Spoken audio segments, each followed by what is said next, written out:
नमस्कार विद्यार्थी मित्रांनो. तर सोशलॉजी, एमपीएससी आणि यूपीएससी याचा एकत्रित अभ्यास करता येईल का, असा प्रश्न मला नेहमी विचारला जातो.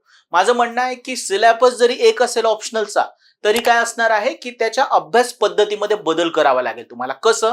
जसं मी तुम्हाला सांगतो की यूपीएससी डायनॅमिक एक्झाम आहे, खूप वर्षापासून पेपर कंडक्ट होत आहेत, तर आता करंट अफेअरवर भर जास्त आहे.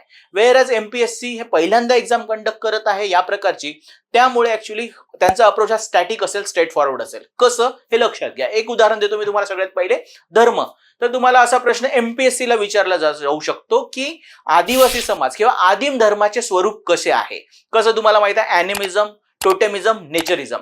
वेअरएज या आदिवासी धर्मामध्ये काही बदल घडून येत आहेत का, जसं त्याचा ऍक्च्युली हिंदुइझम किंवा ख्रिश्चनिटीचे काय परिणाम त्याच्यावर दिसून येतात, असा प्रश्न तुम्हाला यूपीएससी ला विचारला जाऊ शकतो. तर दोन्ही ठिकाणी सिलेबस जरी सेम असेल तरी प्रश्नाच्या स्वरूपामध्ये बदल असणार आहे आणि त्यानुसारच अभ्यास पद्धतीमध्ये बदल केला पाहिजे असं मला वाटतं. धन्यवाद.